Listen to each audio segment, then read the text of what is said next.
Assalamualaikum, bagaimana kabarnya?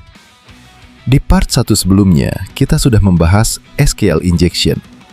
Di part 2 ini, kita bahas tentang XSS.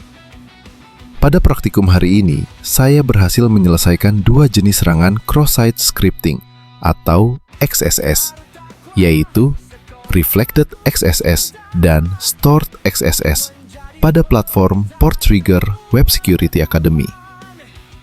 Praktikum ini bertujuan untuk memahami bagaimana input pengguna yang tidak divalidasi dan tidak di-encode dengan baik dapat dieksekusi sebagai kode JavaScript di browser pengguna. Praktikum pertama adalah Reflected XSS into HTML context with nothing encoded. Pada skenario ini, data yang dimasukkan oleh pengguna tidak disimpan di server, tetapi langsung dipantulkan kembali ke halaman web melalui fitur pencarian. Dengan menyisipkan payload JavaScript sederhana berupa pemanggilan fungsi alert, browser mengeksekusi skrip tersebut dan menampilkan pop-up. Hal ini membuktikan bahwa input pengguna dimasukkan ke dalam halaman HTML tanpa proses encoding, sehingga browser menganggapnya sebagai kode yang sah dan menjalankannya. Munculnya pop-up alert bukanlah tujuan akhir, melainkan bukti bahwa JavaScript dari pengguna berhasil dieksekusi. Pada praktiknya, Reflected XSS dapat digunakan untuk berbagai serangan lain, seperti phishing atau manipulasi halaman, terutama jika korban mengakses URL berbahaya yang telah dimodifikasi oleh penyerang. Meskipun dampaknya terbatas karena tidak disimpan di server, Reflected XSS tetap merupakan celah keamanan yang serius dan tidak boleh diabaikan. Praktikum kedua adalah Stored XSS into HTML context with nothing encoded.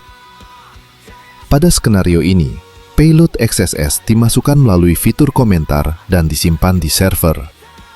Ketika halaman blog dibuka kembali, payload tersebut secara otomatis dimuat dan dijalankan oleh browser. Hal ini membuktikan bahwa input pengguna dimasukkan ke dalam halaman HTML tanpa proses encoding, sehingga browser menganggapnya sebagai kode yang sah dan menjalankannya.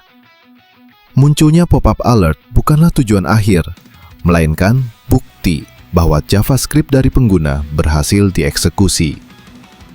Pada praktiknya, Reflected XSS dapat digunakan untuk berbagai serangan lain, seperti phishing atau manipulasi halaman, terutama jika korban mengakses URL berbahaya yang telah dimodifikasi oleh penyerang.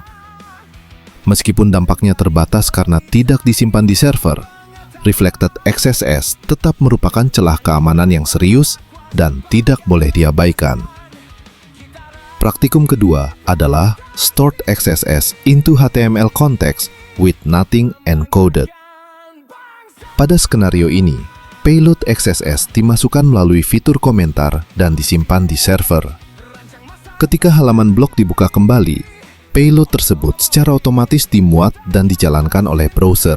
Berbeda dengan Reflected XSS, Stored XSS tidak memerlukan interaksi tambahan dari korban, karena skrip akan dijalankan setiap kali halaman diakses oleh siapapun.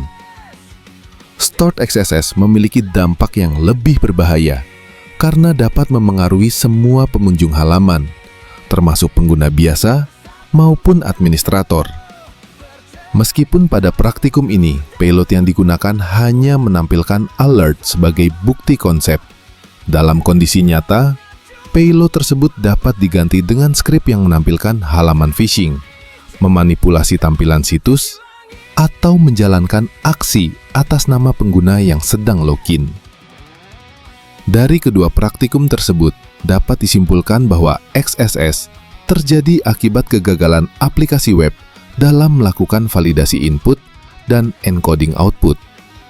Meskipun beberapa mekanisme keamanan seperti HTTP only pada cookie dapat melindungi sesi pengguna, keberadaan XSS tetap membuka peluang serangan lanjutan. Oleh karena itu, setiap kerentanan XSS harus segera diperbaiki dengan menerapkan encoding yang tepat, validasi input, serta kebijakan keamanan tambahan seperti Content Security Policy.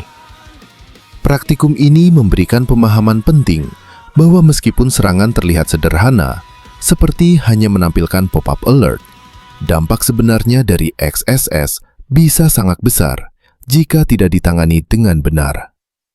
Kesadaran dan pemahaman terhadap celah XSS menjadi langkah awal dalam membangun aplikasi web yang aman dan andal.